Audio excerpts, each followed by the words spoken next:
The kingdom of Lycanthria once thrived under a sky of silver moons and blooming gardens of moon lilies. The royal city, Varith, was a masterpiece carved between waterfalls and obsidian cliffs. Songs of peace echoed from its towers, and wolves ran freely through its marble courtyards, symbols of the bond between man and beast. But on the eve of the blood moon, that peace began to rot. In the great hall, beneath chandeliers forged from dragon bone, the king and queen hosted a feast. Laughter filled the room, music from silver flutes mingling with the scent of spiced wine and roasted venison. Beside the royal dais stood Cale Draven, the king's most trusted servant, though his loyalty went beyond duty.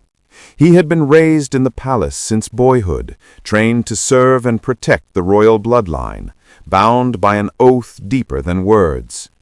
His eyes never strayed from Princess Seraphina, seated beside her mother.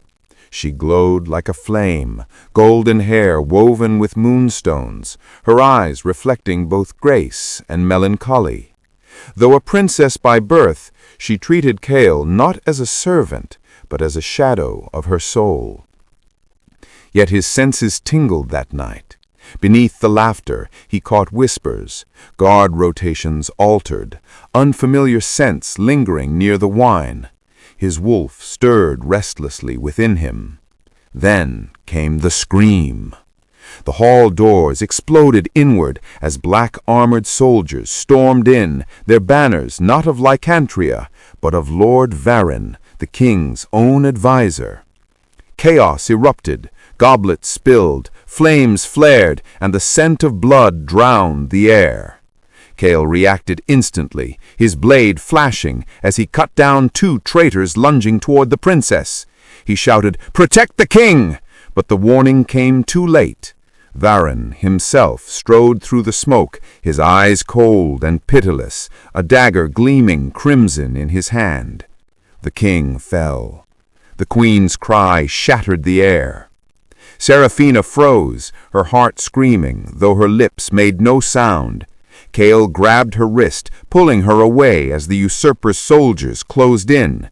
He growled, "We have to go, now!" his voice half human, half beast.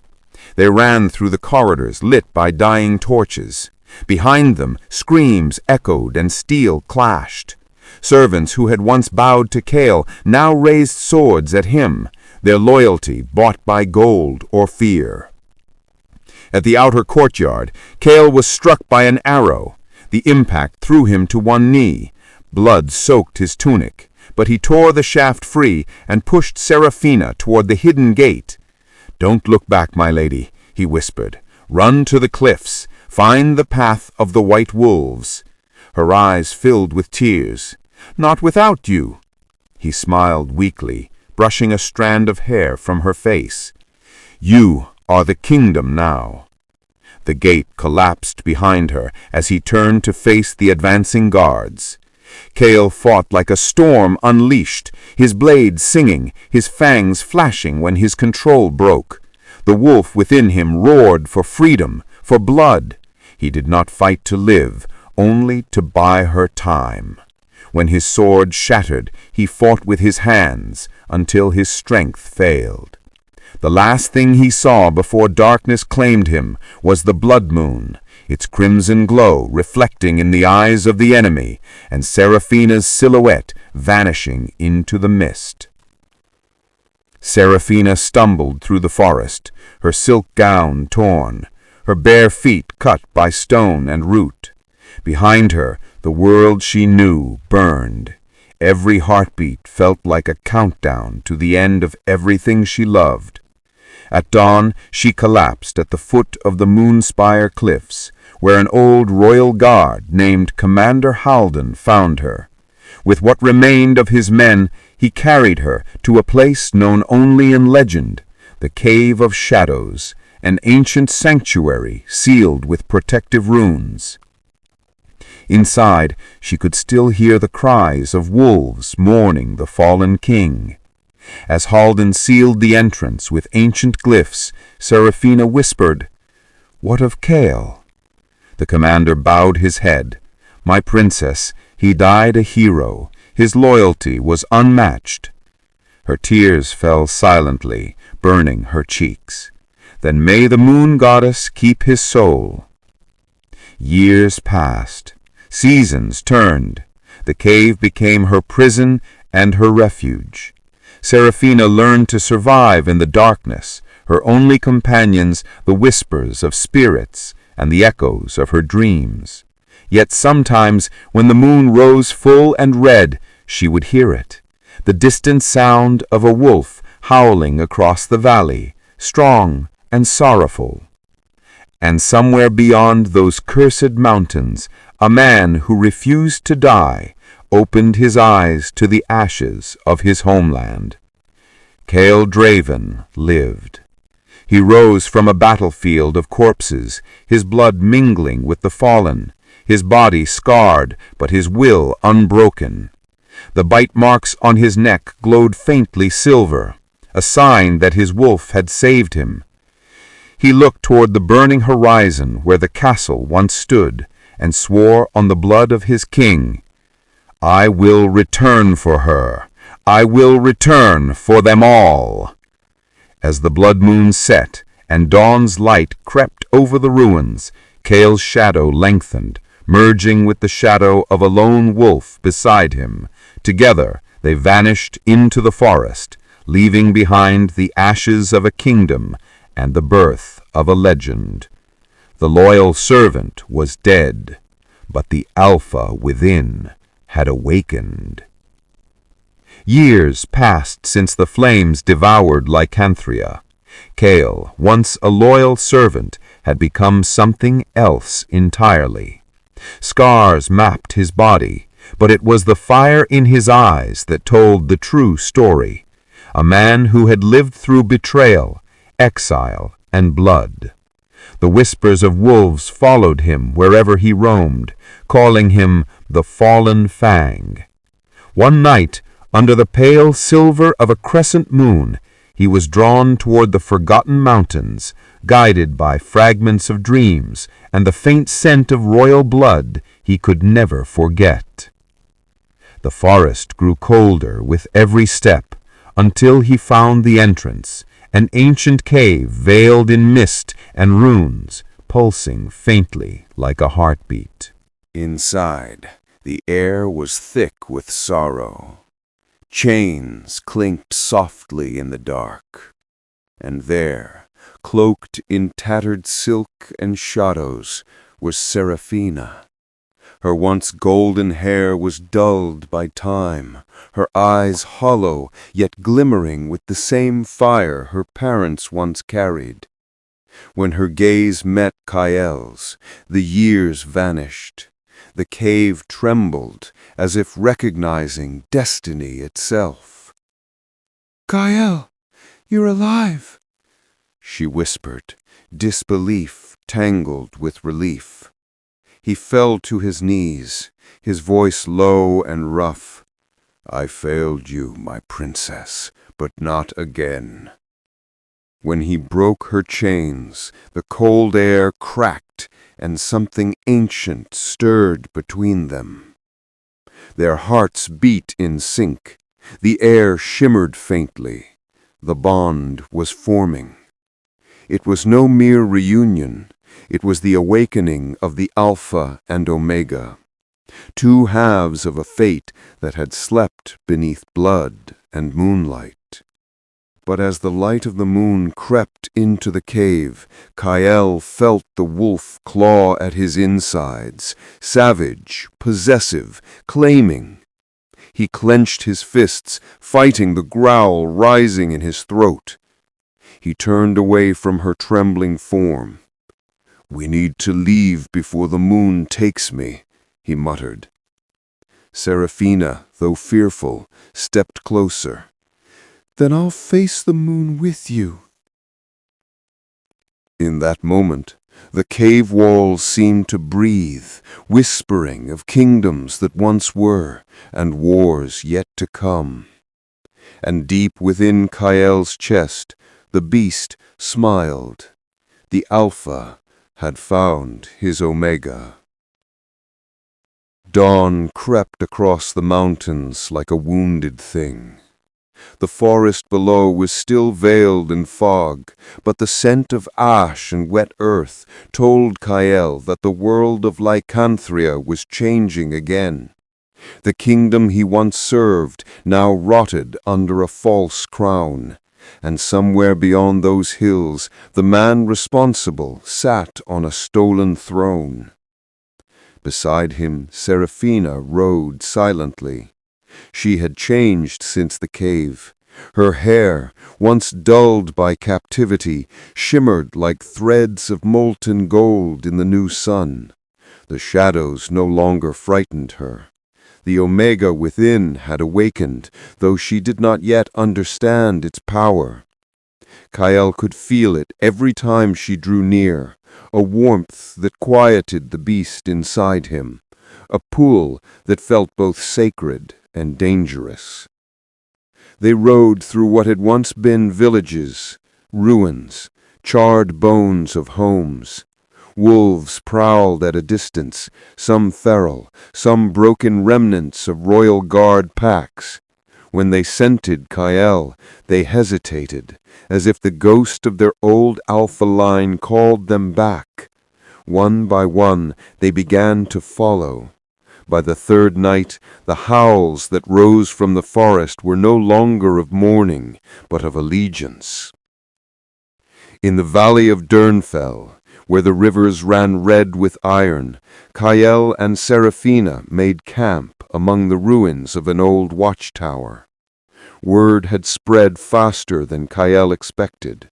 Before the moon turned full, warriors came, scarred men and women wearing the sigils of fallen houses. Some bore claws and fangs, others blades dulled by time. Each knelt before Kael, not because of his strength alone, but because he had defied death and returned. You were the king's shadow. Now you rise in his stead. The loyal wolf walks again. Kael accepted none of their praise. He said, I walk for the blood that was spilled, not for crowns or songs.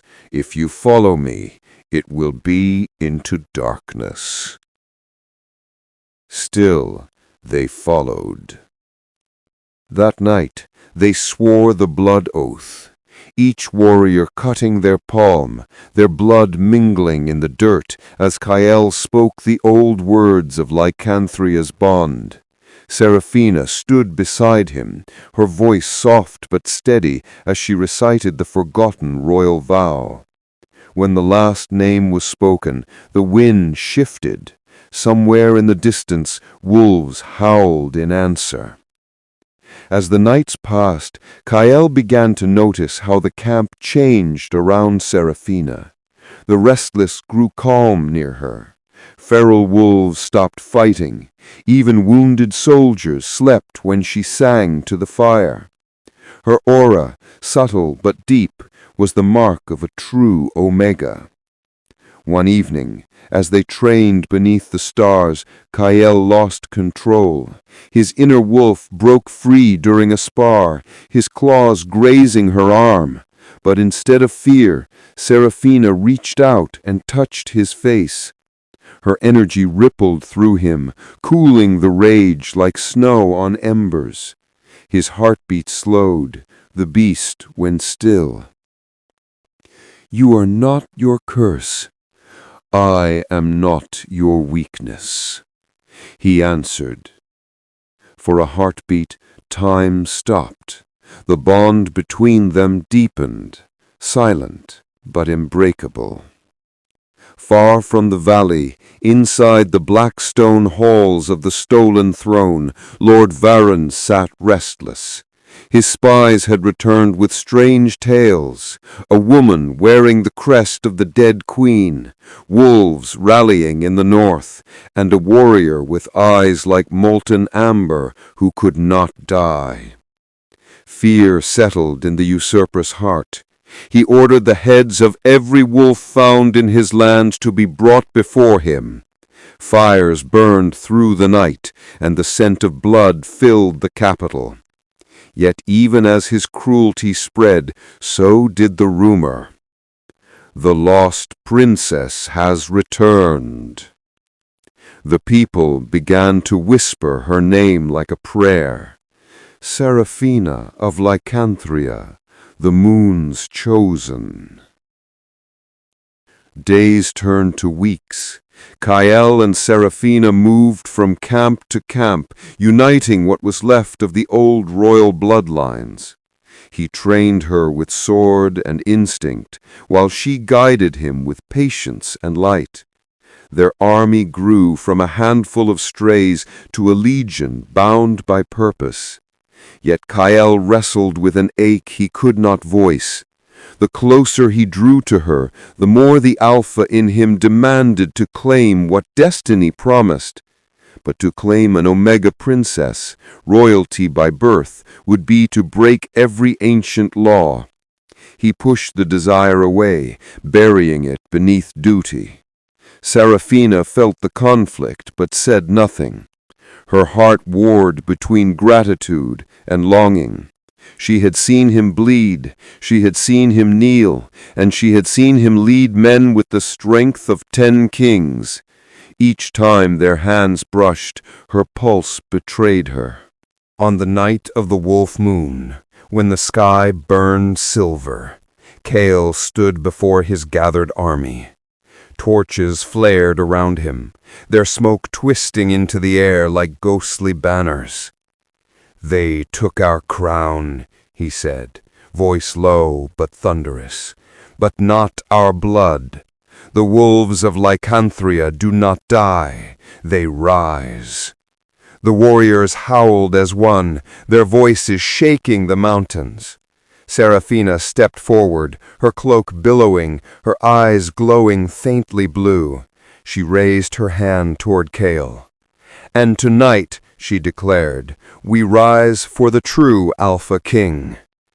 Kael turned sharply, shock cutting through his composure, but she met his gaze with unwavering calm. "The crown was my father's, but the kingdom, it was always yours to protect, and you never stopped." The wolves howled again, this time his name. Kael the loyal wolf, Kael the unbroken, Kael the Alpha. Later, when the camp slept, Kael found Seraphina alone beside the old tower ruins. The moonlight bathed her in silver, her expression distant. He stepped beside her silently. "You should not have called me king," he murmured. "I called you what you already are," she replied. He turned toward her, the bond burning between them, heavy and undeniable. "If I am Alpha, then you are my equal." She smiled faintly. "Or your undoing." Their hands met, fingers interlacing like threads of fate. For the first time since the fall of Lycanthria, Kael allowed himself to breathe. Above them, the moon pulsed brighter, its light bending around their joined forms. Somewhere far away, Varan's spies watched from the shadows, knowing what they saw could end kingdoms. But for that one night, they were not fugitives or leaders. They were simply what destiny had chosen, the Alpha and his Omega, bound by blood, loyalty, and love, yet unspoken. And as the fire crackled behind them, Kael whispered the words that would soon ignite a war. "Tomorrow, we take back the crown." The night wind carried the scent of rain and steel. The campfires of Kael's army flickered across the valley, their orange glow painting the ruins of Lycanthria's outskirts in restless light. Though victory whispered faintly in the distance, unease gnawed at Kael's heart. Every time he closed his eyes, he saw the blood moon, the night the kingdom fell, and the promise he made in the ashes, to serve, to protect, to avenge. But destiny, it seemed, was not done rewriting his story. The first storm of spring came with a stranger cloaked in black. She rode through the forest unchallenged, her horse draped in torn royal banners. When the guards stopped her, she raised her hand and whispered Cale's name as if it belonged to her. Cale emerged from his tent, sword in hand, his amber eyes narrowing as thunder rolled across the horizon. "Lyra," he breathed. She smiled, a ghostly curve of lips that once belonged to his past. "It's been a long time, Alpha." Seraphina, standing nearby, felt a strange tension coil between them. The soldiers bowed as Cale motioned them away, but his jaw tightened as he met Lyra's gaze. She had been one of his comrades in the royal guard, fierce, loyal, and silent as a shadow. Everyone believed her dead after the massacre. Now she stood alive, her presence as sharp as the blade strapped to her thighs. "You should not have come here," Cale said, his tone cautious. "I came because the lies you were told are unraveling.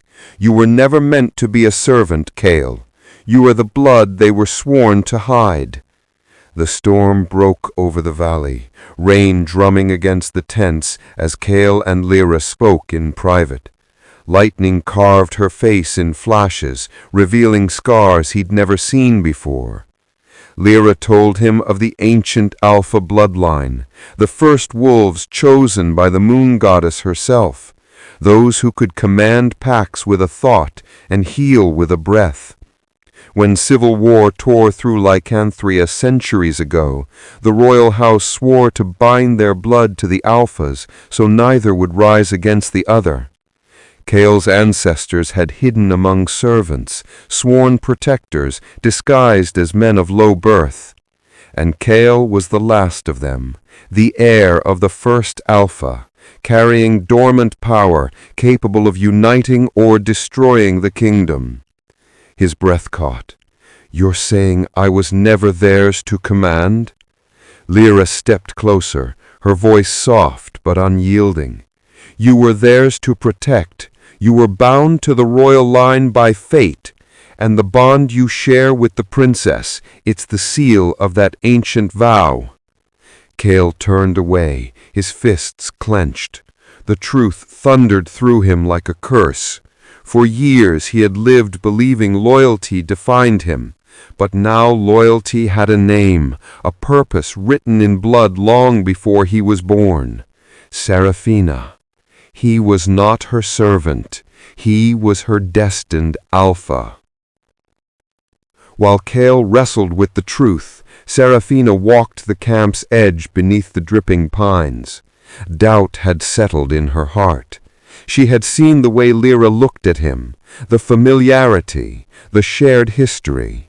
And though she trusted Cale with her life, her heart whispered of secrets she could not yet understand. That was when she felt it, the faint hum of danger in the air. A flicker of movement in the shadows, a blade catching moonlight. Seraphina turned, but too late. The assassin lunged from the darkness, his dagger aimed straight for her heart. The strike never landed. A wolf's roar tore through the forest as Cale appeared in a blur, his claws erupting mid-shift. He slammed the attacker to the ground, his fangs bared and his eyes burning molten gold. The assassin screamed as Cale's rage exploded. The air vibrated with power, the kind that cracked the ground and bent the trees. Wolves howled across the valley, their instincts responding to the call of their true Alpha. Seraphina stumbled backward, watching as Cale lost control. His body half transformed, his growl primal and thunderous. The assassin's blade fell to the dirt, forgotten, as Cale's fury consumed the night.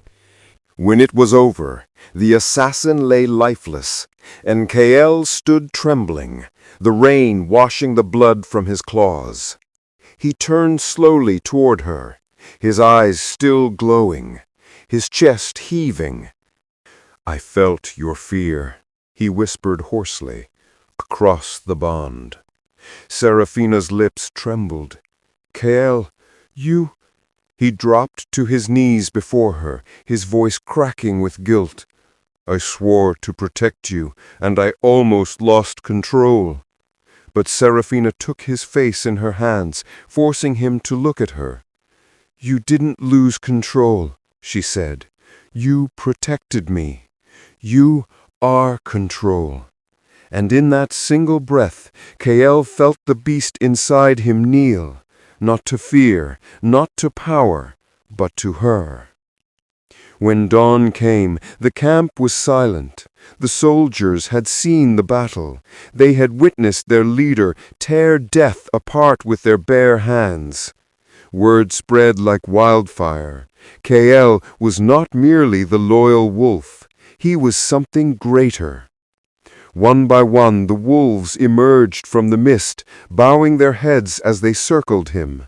The warriors followed, kneeling in reverence. Even Lyra, her expression unreadable, dropped to one knee. Seraphina stood beside him, her silver cloak fluttering in the morning wind. This was never about loyalty, she said softly, her voice carrying across the valley. It was about truth. The throne of Lycanthria belongs not to bloodlines or names, but to those who protect it with honor. Kael met her gaze. The bond pulsed between them again, fierce and electric. He took her hand before the army and raised it high. For every drop of blood they spilled, we'll answer with unity. For every life they stole, we'll take back the kingdom they betrayed. The wolves howled in unison, the sound echoing through the mountains like a storm reborn. From that day forward, the name Kael the Loyal Wolf was no longer whispered, it was roared. He was Kael, the Alpha King of the reclaimed moon. And as the sun rose behind him, casting gold across the valley, Seraphina knew what her heart had already accepted. The servant she once called protector had become her destiny. The beast and the princess, bound by blood, betrayal, and an oath older than time itself. The mountains of Lycanthria trembled beneath the marching of wolves. Drums thundered through the valleys, echoing across lands once silenced by fear. Smoke rose in spirals of crimson and silver, curling through the dawn as Kael's banner, black and gold, marked with the sigil of the Moonfang, rose above the battlefield. The rogue clans had gathered, the broken packs, the forgotten bloodlines, the outlaws who had turned their backs on the crown, all now stood united under one man. Kael, the loyal wolf reborn. Kael, the Alpha King rising. The encampment stretched for miles, alive with the howls of reborn warriors. Every tent bore the mark of allegiance, burned symbols of wolf and moon. Kael stood at the center, his eyes aglow with quiet power, his presence alone enough to command silence. When he spoke, his voice carried through the night air, deep and rough as thunder. For years we bled alone. Tonight we bleed together. No crown rules us now but the bond we forge in battle. 1,000 howls answered him. The sound shook the earth. Beside him, Seraphina watched with a heart torn between awe and fear. The man who once knelt at her father's throne now stood as an equal to kings. The bond between them pulsed stronger with each moon, threading through her veins like a heartbeat she could not control. But with that bond came something darker, something ancient. The old song spoke of the Alpha's desire, the consuming hunger that bound fated souls in both passion and destruction. And she could feel it burning inside him just as it did in her. When dawn broke, the rogues brought a gift from the ruins of the old capital, a chest blackened by fire, sealed with royal sigils.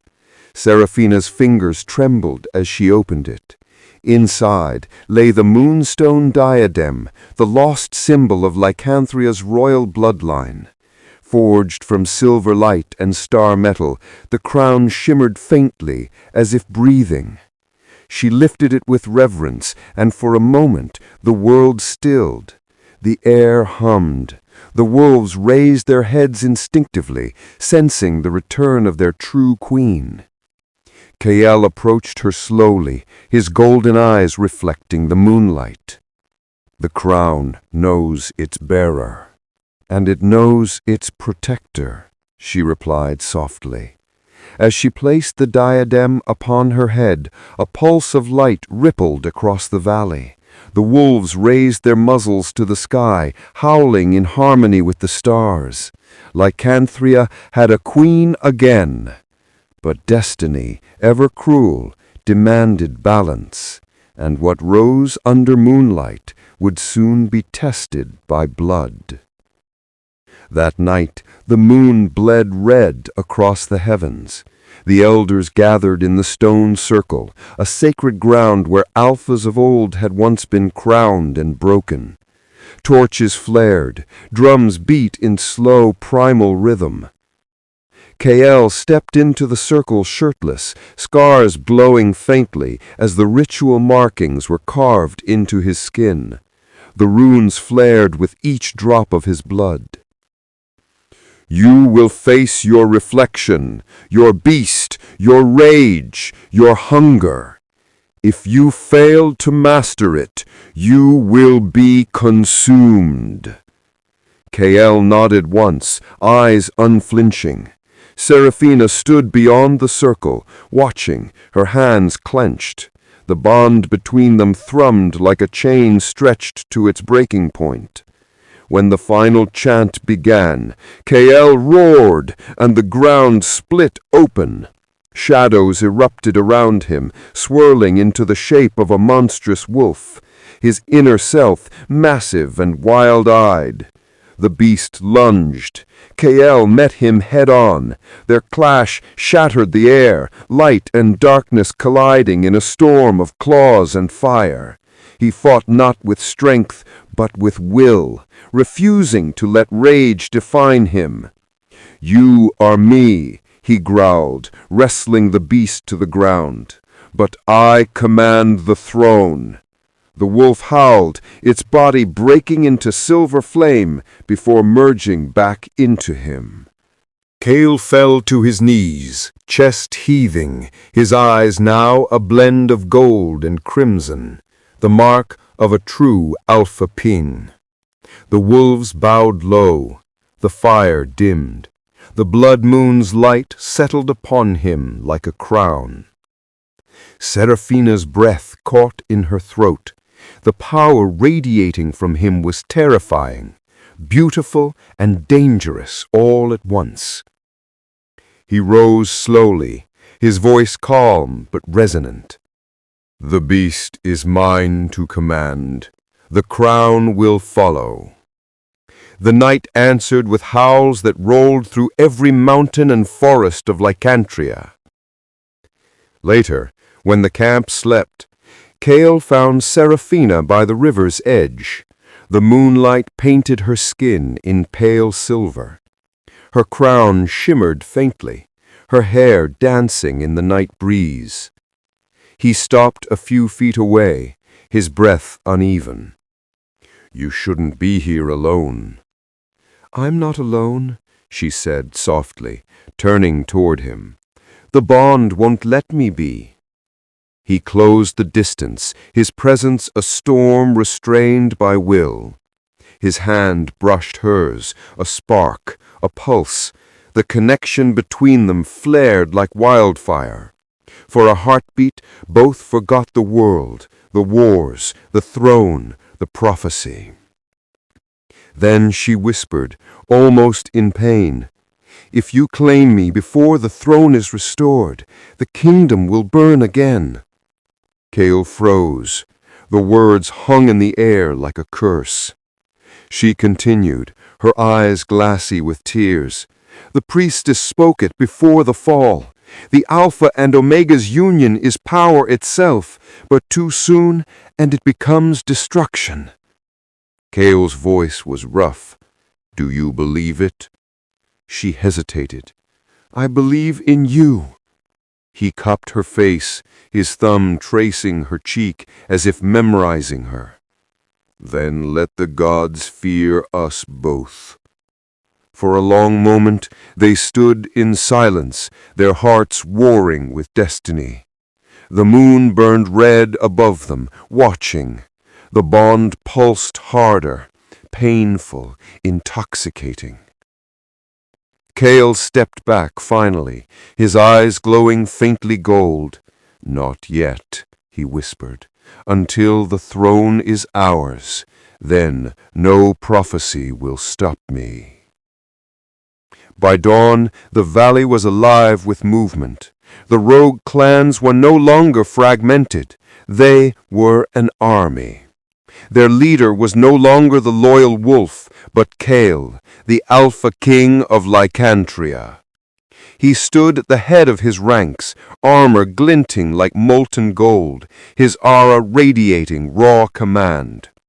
Seraphina mounted her white steed beside him, her moonstone diadem glimmering like a captured star. Before them stretched the plains that led to the capital, the throne stolen by Lord Varen.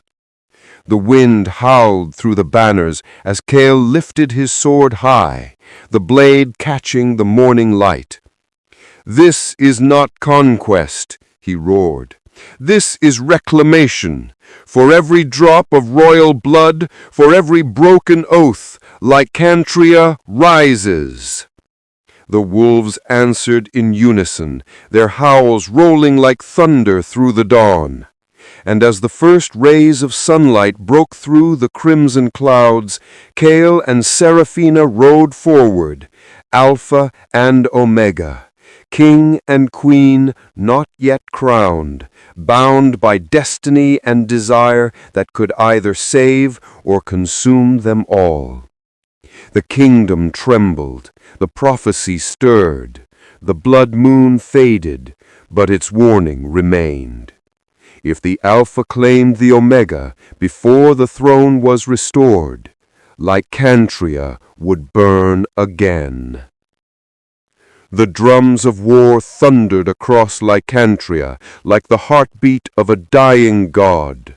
Smoke coiled in the distance, villages turned to ash, strongholds shattered under Kael's relentless fury. The banner of the loyal wolf flew high, crimson against the night, soaked with the blood of those who once betrayed the crown.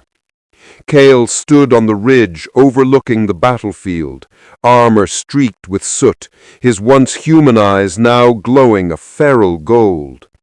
The weight of vengeance had become his crown long before the throne was reclaimed. "Drive them north," he commanded, voice low but resonant. "Burn their supply lines, leave no traitor breathing." Below, the united clans obeyed without hesitation. Wolves of every lineage, once scattered, broken, and enslaved, now moved as one under his word. Kael had become more than a leader. He was legend incarnate. Yet, in the heart of their campaign, shadows began to shift. The enemy was no longer retreating. They were waiting.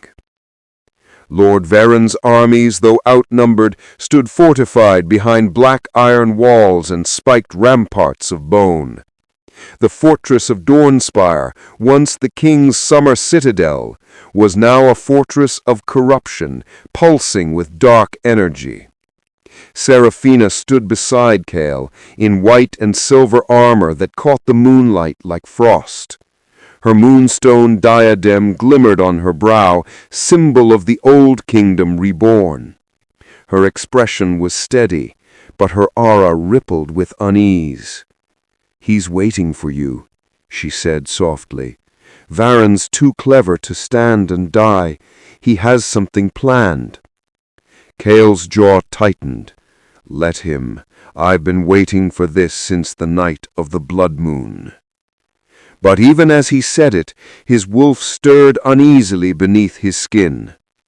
The enemy's scent was wrong, thick with decay, unfamiliar yet hauntingly similar. That night, beneath a veiled red sky, Kael gathered his generals around a flickering fire. Lyra, his old comrade, now commander of the Nightfang pack, traced the map with a dagger. He's reinforcing the inner walls with silver runes, magic of the old blood. He's preparing for something ritualistic. Seraphina's gaze flicked to Kael. He's using forbidden sorcery. Kael said nothing, his golden eyes locked on the map. He could feel Varen's presence, like poison in his veins. There was no longer fear between them, only the inevitability of their collision. Finally, Kael spoke. At dawn we strike. The siege of Dornspire began under the crimson sun. The first wave was slaughter. Fireballs rained from the towers, burning wolves alive in their furred forms. Arrows tipped with silver rained like hail. But Kael didn't falter. He tore through enemy lines like a storm given flesh, claws and steel, fury and flame. When the outer gates fell, the battlefield erupted in howls of triumph. But the victory was short-lived. A tremor shook the earth.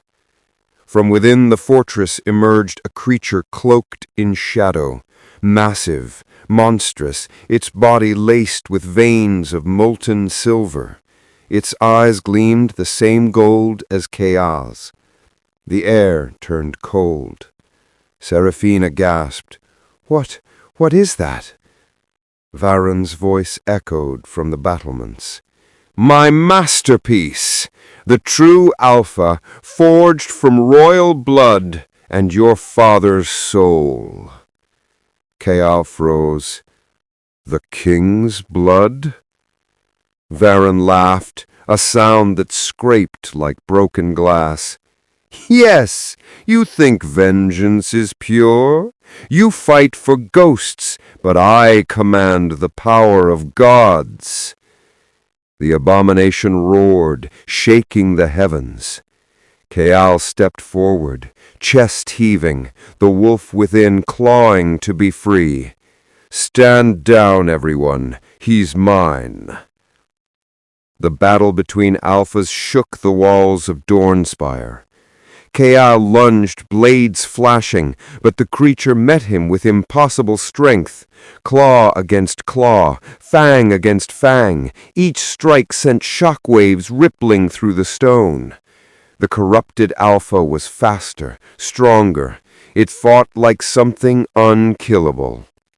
Every blow Kael landed healed within seconds. Every wound he suffered deepened his rage. "Kael!" Seraphina's voice echoed, desperate. "You'll lose yourself." He ignored her. His fury burned too deep, his wolf howling for vengeance, for the king and queen, for the stolen years, for the blood that drenched the land. He tackled the beast through the fortress gate, both tumbling into the grand hall where the royal banners once hung. There, in the flickering torchlight, Kael saw what he was truly fighting. The creature's face flickered between monster and man, and for a heartbeat, Kael saw the king. His king. "Father," he whispered, horror dawning. The beast howled in anguish, as if something deep within it recognized the name. Varen appeared on the balcony, grinning like a mad god. "Yes, Kael, bow before your true Alpha. You were bred to serve him, and now, even in death, you will kneel." Keal roared, the sound primal and filled with pain.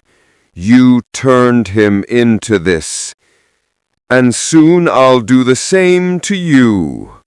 Varen raised his staff, chanting dark words. Silver energy erupted, coiling around Keal's limbs, burning his flesh. He fell to one knee, struggling to breathe, his claws digging into the stone. Keal! Seraphina burst into the hall, her aura blazing like moonlight incarnate. The diadem pulsed, responding to her fury. Varen sneered. The lost princess dares to play queen?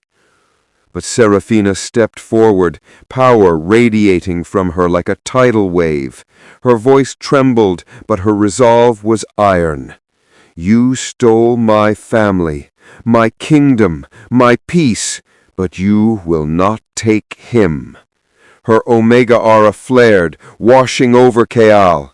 The silver energy shattered, freeing him from Varen's hold. Keal's vision cleared, and in that moment he saw her, radiant and fierce, the moon's chosen queen. Seraphina, he breathed. Her eyes softened. Don't lose yourself to vengeance, Keal. You're more than your fury. Her words pierced through the madness, taming the beast within. Keal rose, his strength renewed, not from rage, but from the bond they shared. He leapt forward, impaling the corrupted Alpha through the heart. The creature shuddered, let out a final mournful howl, and fell still. Varen screamed in rage, but it was too late. Keal turned his fury on the sorcerer. This is for the king, for the queen, for Lycanthria. He struck once, a blur of motion, and Varen's reign ended in silence. The war was over, but victory tasted hollow. Keal knelt beside the fallen creature, the shell that once carried his king's essence. He bowed his head in respect. Rest, my Alpha. Seraphina touched his shoulder gently. You set him free. But Keal's eyes were distant, haunted. And I've chained myself. Because in saving her, in choosing mercy over wrath, Keal had lost the power he'd drawn from vengeance. The beast within had been silenced, but so had a part of his soul. Still, as dawn broke over the shattered fortress, and the wolves of Lycanthria howled in unison, the promise of rebirth stirred in the air. The throne was near, but so was destiny. And destiny, Keal knew, demanded blood. The victory at Dornspire meant to end the war. Instead, it tore the heart from the kingdom one final time. The fortress still smoldered when Keal awoke to an empty camp, Seraphina gone, her scent fading into the wild winds. Panic ignited his blood, hotter than battle ever had. His bond with her, the tether of Alpha and Omega, felt thin, distant, almost broken. He searched for days through ruin and forest, through fog and memory. What he didn't know was that Varen's remnants, the sorcerers who survived, had one last command to fulfill: take the princess alive. They found her while she prayed over Lyra's fallen warriors, a dart of wolfsbane to her neck, a whisper in her ear before darkness swallowed her. Your kingdom dies with you, little moon. When Seraphina awoke, her wrists were chained to cold stone. The scent of rot and despair filled her lungs. The dungeon walls were carved with runes, ancient wards that dimmed her aura. Her breath fogged in the bitter air, and when she looked up, she realized where she was. the hall of mourning, her mother's prison, the place where the last queen of Lycanthria had died, waiting for rescue that never came. She could still see the faded marks on the wall, scratched by desperate hands. Her mother's final prayer was etched there, trembling and half erased. Light shall return when the moon bleeds silver. Tears welled in her eyes, but she didn't break, not this time. She pressed her palm against the wall. Mother, I will not die in your shadow. I will rise from it. Outside the walls, Kayal's world unraveled. Each day without her drove him closer to the edge. He hunted every whisper, tore through every remnant of Varen's army. Villages loyal to the usurper burned in his wake. His army began to fear him as much as they followed him. They whispered that the Alpha King had gone feral, that his grief had consumed his soul. Under the blood moon, Kayal stood atop the ruins of Dornspire, eyes burning gold, fur streaked with crimson. If the gods have taken her, then let the gods burn with the rest. He became a storm, a creature of vengeance, unstoppable and untamed. Weeks passed. Inside the dungeon, Seraphina endured. Her captors mocked her, starved her, paraded her mother's crown before her eyes, yet every insult fed the quiet fire within. Until one night a familiar scent slipped through the air, steel and blood. A whisper in the dark, "My queen!" Seraphina turned, and there stood Lyra, bruised and bleeding, clutching a stolen blade. "Lyra," Seraphina gasped, "you're alive!" "Barely," Lyra rasped, cutting the chains. "I told him I'd protect you, even if it killed me." They moved through shadowed corridors, the air heavy with magic and smoke. Guards fell one by one under Lyra's blade, but her movements slowed, her breaths shallow. The poison in her blood was spreading. When they reached the outer gate, Lyra stumbled. Seraphina caught her as she fell to her knees. "No, no, stay with me!" Lyra smiled faintly, eyes glassy with tears. "He never stopped searching for you. Even when he thought you were gone, he hauled your name."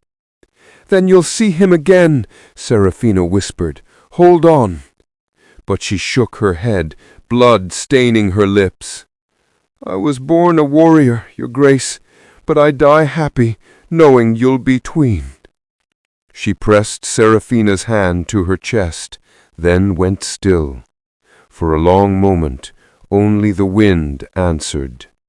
Seraphina closed Lyra's eyes. "You won't be forgotten." Then she rose, flames of moonlight swirling around her, and vanished into the forest.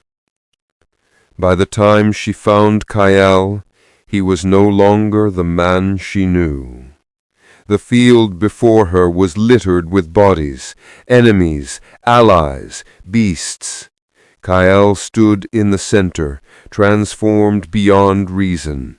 His wolf form towered over men, his fur silver-black and matted with blood, his eyes empty of mercy. He was everything the prophecy had feared, an alpha unbound. Seraphina stepped forward. "Kayal!" No response. "Kayal, it's me!" He turned slowly, a growl rumbling like thunder. His gaze was pure feral hunger, his scent raw rage. For a heartbeat she saw recognition flicker, then vanish. The bond between them pulsed weakly, buried under layers of wrath. He lunged. Seraphina stood her ground, tears streaking her face, her aura trembling with both fear and love. She closed her eyes and whispered the words of the moon oath. I am your light in shadow, your breath in storm. I am the voice that calls you home. Her omega aura flared, soft yet immense, spilling across the battlefield like moonfire. It wrapped around Kael, pressing into his chest, through his rage, through the beast itself. The Alpha stopped mid-strike. He staggered back, claws clutching at his heart, a strangled growl escaping his throat. Memories slammed into him, her laughter, her courage, her hand reaching for his under the stars. He collapsed to his knees, shifting back into human form, trembling, tears mixing with blood. "Seraphina! She ran to him, cupping his face. "You came back to me. I thought you were gone. I tore the world apart for you." She smiled through tears. "And yet I found you among the ruins." Kael buried his face against her shoulder, the beast inside finally quiet. They stayed like that for a long time, the Alpha and Omega, bound not by destiny, but by choice. When he finally looked up, dawn was breaking, the first true dawn since the fall of Lycanthria. "We can't undo the past," Seraphina said softly, "but we can rebuild what was lost." Kael's eyes met hers, glowing faintly gold. "Then let it be our oath." She nodded. "No crown shall sit upon a throne built from our blood, but ours." Their hands clasped, the vow sealed, not with ceremony, but with the power of bond and blood. And as the first light touched the ashes of war, two wolves stood unbroken, ready to claim a future written in shadow and fire. The moon rose red that night, not with beauty, but with omen. It loomed over Lycanthria like an unblinking eye, casting the land in the hue of blood and prophecy.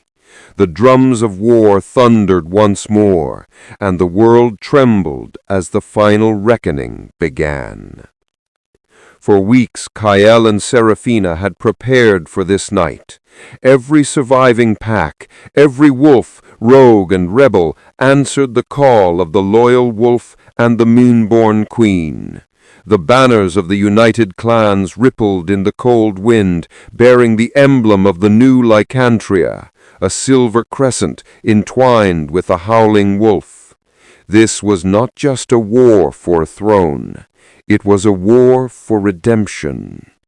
Atop the cliffs of Fenmore Valley, Kael surveyed the horizon.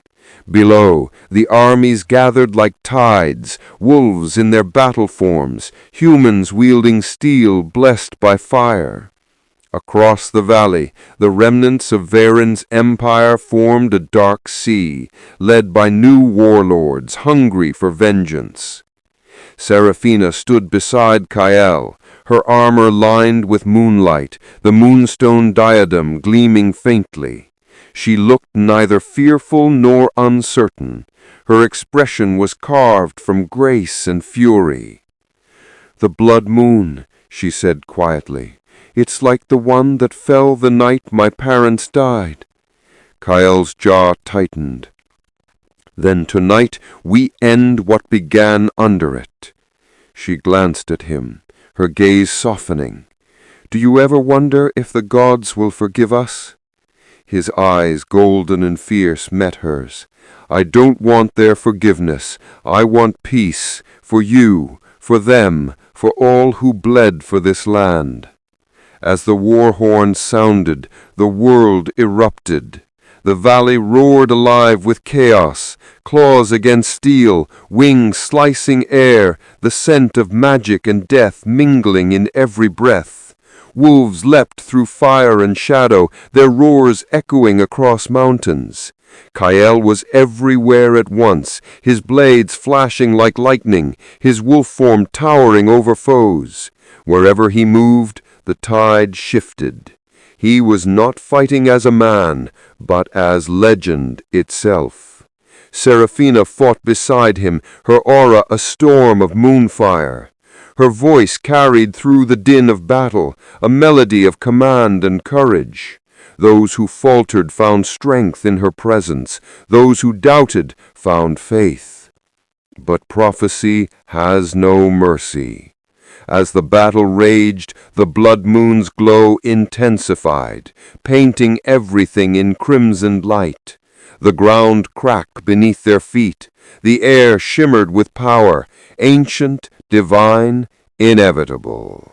Seraphina felt it first, the pull of fate tightening like a noose. The prophecy she had been warned of since childhood whispered through her mind like a cruel lullaby. When the moon bleeds red, the Alpha's heart shall fall, and from that death the crown shall rise. Her breath caught. "Kale!" He turned, blood and fire streaking his face. "What?" "It's happening!" She pointed to the sky. The moon itself seemed to pulse with life, dripping faint rays of red like liquid flame. Kale's wolf bristled beneath his skin. He could feel the power building, a storm meant to claim one of them. And then it came. The enemy unleashed their last weapon, an army of Silverborn, humans enhanced by dark alchemy, immune to magic and blessed with silver blood. They tore through the front lines, unstoppable. Kale roared a command, rallying his packs to flank them, but the Silverborn were too many. The battlefield became a nightmare of screams and broken oaths.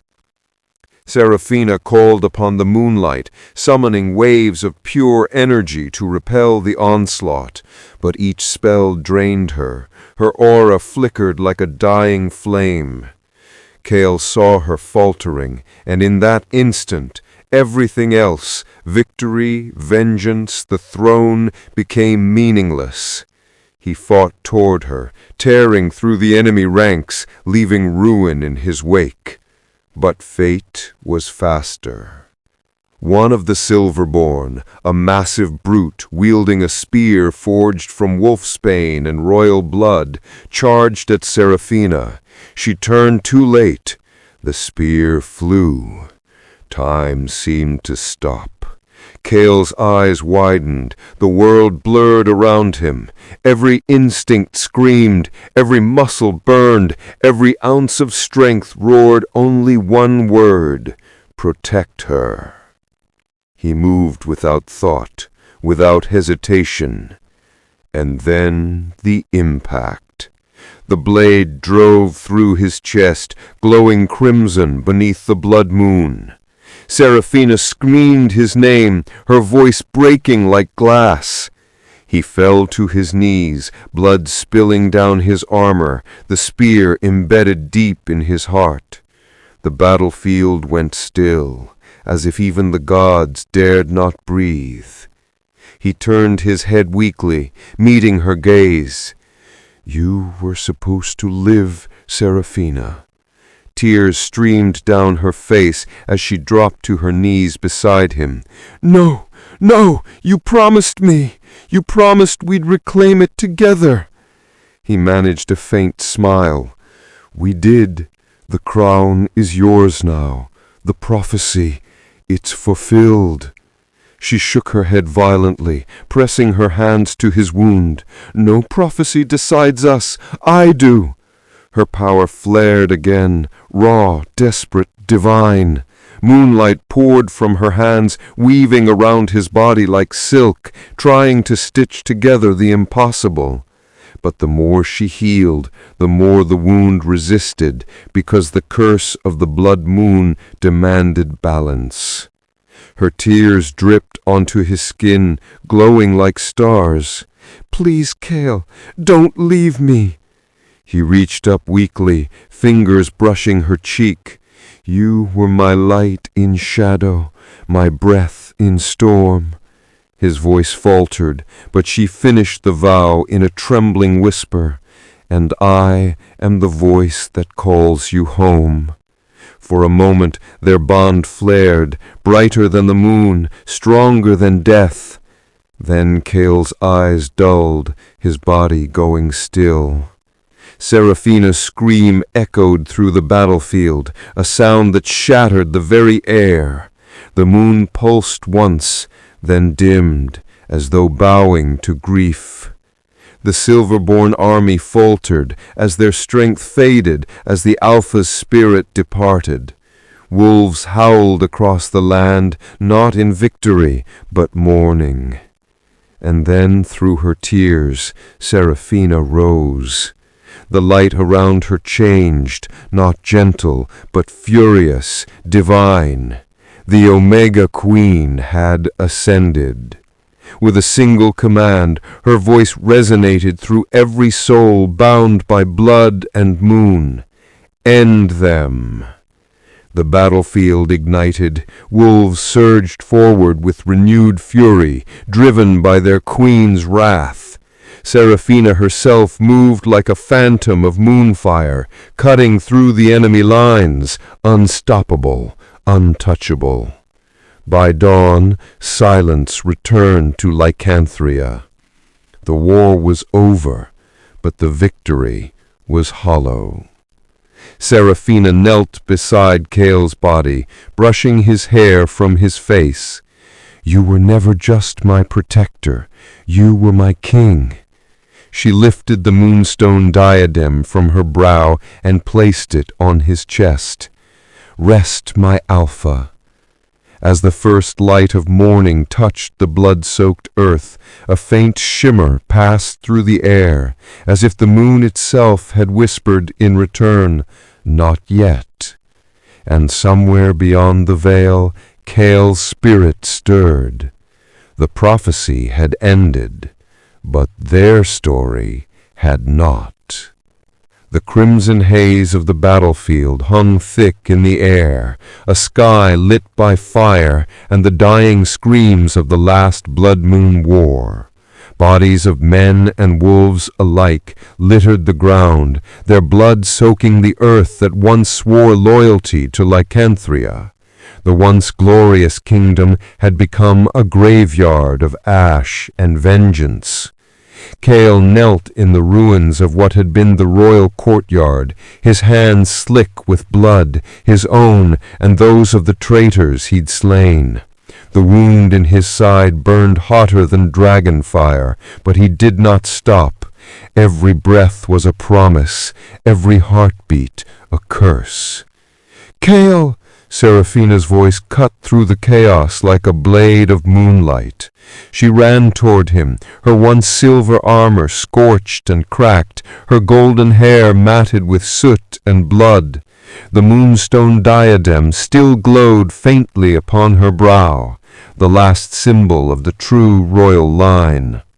He turned to her, blood dripping from his fangs, his eyes glowing a wild, fading gold. "It's over. Varen's army is scattered, but—" She dropped her gaze to the crimson stain spreading across his torso. She froze, her breath catching. "No!" Cale tried to smile, but his lips trembled. "The prophecy, one must fall for the other to rise." She shook her head, kneeling beside him, pressing her palms against the wound as if her touch could keep him tethered to the living. "I won't lose you again, Cale. Not after everything. Not after you found me." He raised a hand, cupping her cheek. "You were always the reason I fought. The loyal wolf was never meant to outlive his queen." Her tears fell freely, streaking dirt down her face. "You were never my servant. You were my strength, my heart."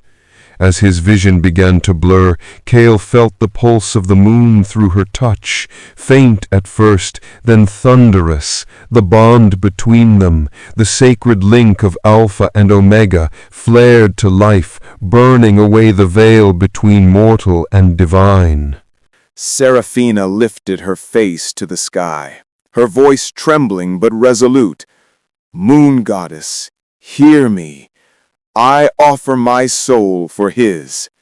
Take my crown, take my name, but let him live." The air split with a blinding light. The blood moon above pulsed once, twice, then turned white as bone. Time seemed to stop. From the heavens descended a soft glow, the presence of the moon goddess herself, her form shimmering in the reflection of every drop of blood spilled that night. Her voice echoed through the ruins, ethereal and cold. "You call upon me, daughter of Lycanthria. You would trade your soul for the life of your mate?" Seraphina bowed her head, trembling. "He gave everything for me, his loyalty, his freedom, his blood. I give you mine in return." The goddess regarded them both. "You seek to defy fate, to merge life and death, light and shadow. The cost will be eternal." "I accept it," Seraphina said, without hesitation. "We accept it." Kael's fading voice broke through the divine silence. "Seraphina, no, you can't." But before he could stop her, the moon goddess raised her hand. Silver fire erupted around them, swallowing the battlefield in a divine storm. The souls of the fallen howled in unison as moonlight and shadow intertwined, binding the two wolves' spirits as one. Kael screamed, not from pain, but from the sheer force of life flooding back into his veins. His wounds sealed with white flame. His heart, which had stilled moments ago, thundered once more. His eyes opened, no longer gold, but a brilliant fusion of silver and crimson. He looked down at Seraphina, now unconscious in his arms. Her chest rose and fell faintly, but her aura had changed. She was no longer simply the Omega Queen. She was part of him, their souls forever merged, a single heartbeat split between two bodies. The goddess's voice lingered in the wind. "Remember this, my children of fire and shadow. Power demands a price, and the moon always collects her due." The dawn came at last, not as it once did, timid and pale over the mists of Lycanthria, but as a storm of gold breaking through centuries of shadow. The fires of war had burned themselves out, leaving behind a land charred, trembling, and alive. From the highest peaks of the Silver Fang Mountains to the blackened fields that once bore Varen's banners, a stillness spread, the first breath of peace. Kael stood upon the balcony of the royal citadel, the wind brushing through his dark, battle-torn hair. His armor, once gleaming black, was scorched and cracked, now bound with silver thread and moonstone insignias, the mark of the new reign. His eyes glowed faintly, not the raging crimson they had been during war, but a tempered silver fire, the color of serenity, balanced by shadow. Below him, the wolves of Lycanthria gathered in countless ranks, their howls rolling like thunder through the valleys. The sound was not of mourning, but of triumph, a chorus to honor the return of their true rulers.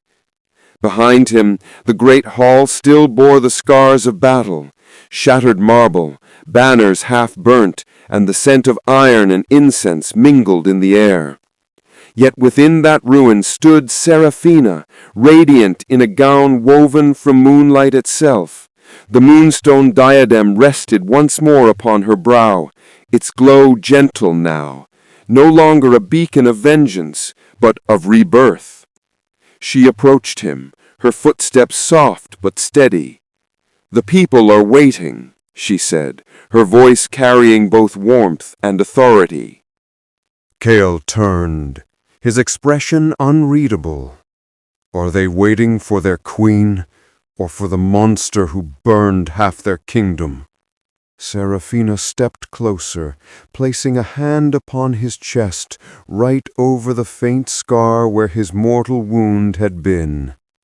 "They wait for their king," she whispered, "the one who fought for them when the gods had turned away, the one who loved without condition."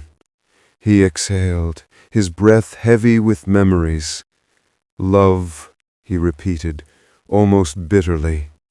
"I thought vengeance was what drove me. I was wrong." Her eyes softened.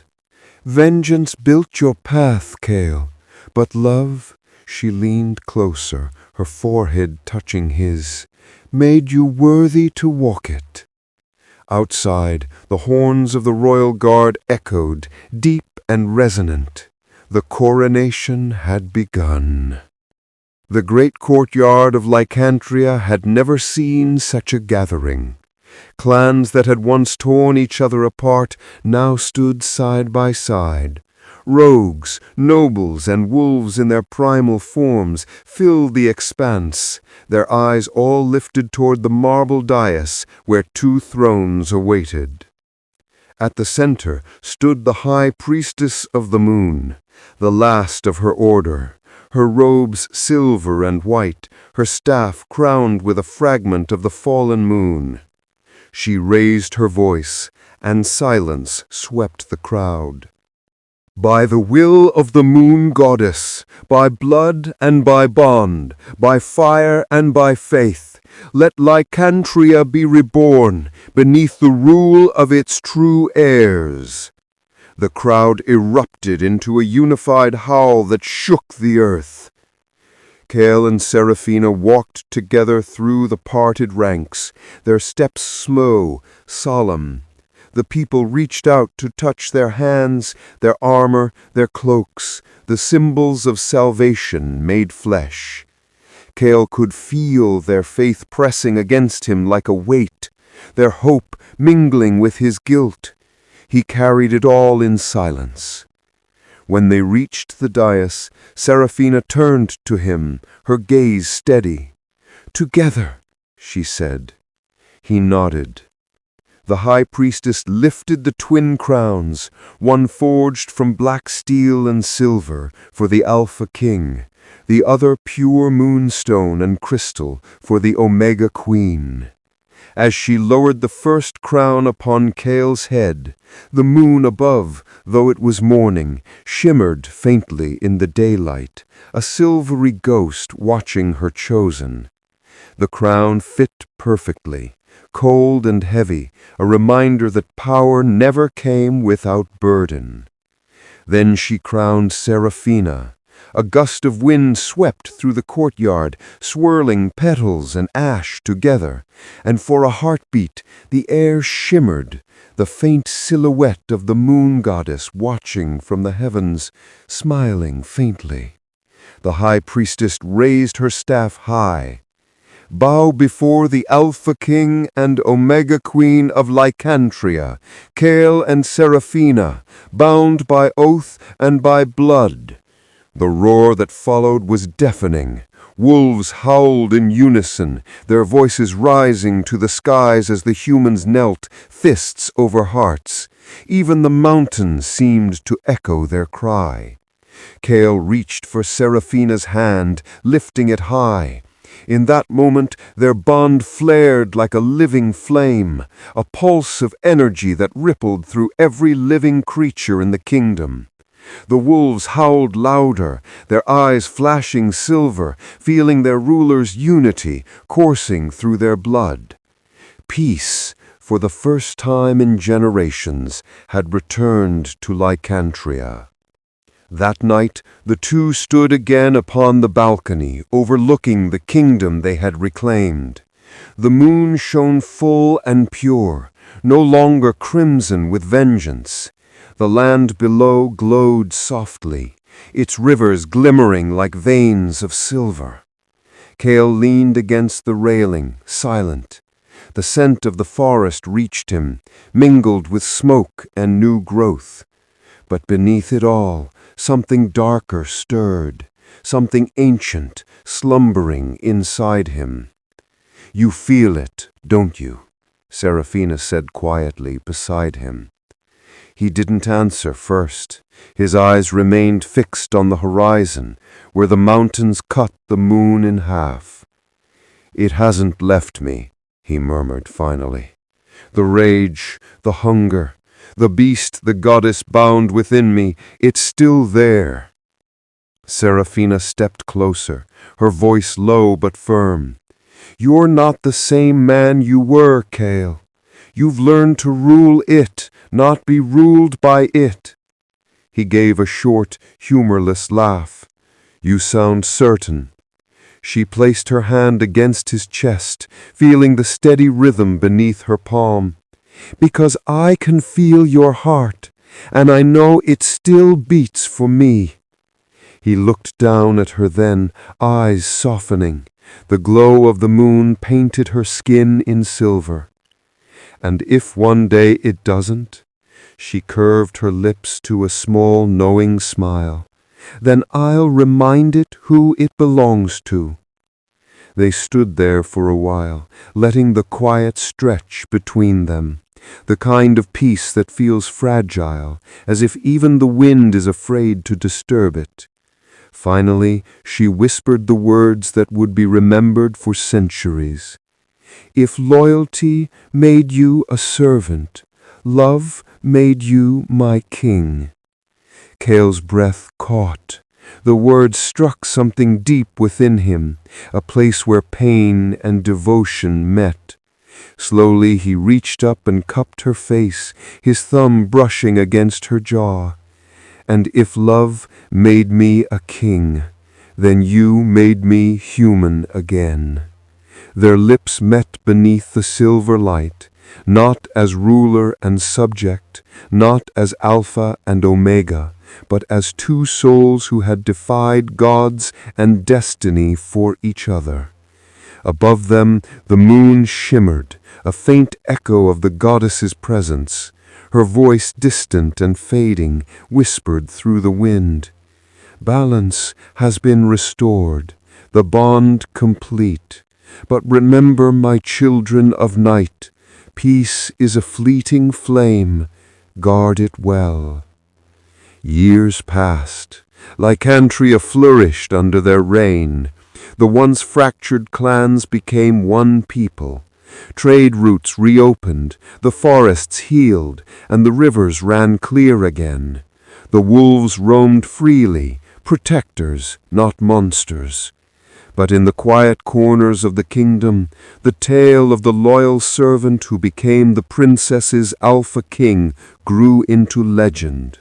Minstrels sang of Cale's vow that shook the heavens, of Seraphina's plea that defied a goddess, and of the night the moon turned white. Children whispered of the crown of wolves, the bond that made two hearts beat as one, the symbol of eternal unity. And every century, when the blood moon rises, wolves gather on the plains of Lycanthria. They lift their heads to the sky and howl in unison, a song older than memory. And if you listen closely, you can hear in the wind. For the king, for the queen, for the bond that never broke. The legend endures, the kingdom endures, the love endures. And thus ends the tale of the loyal servant who became the princess's Alpha King, a story sung by the wolves, carried by the moon, and eternal as the night.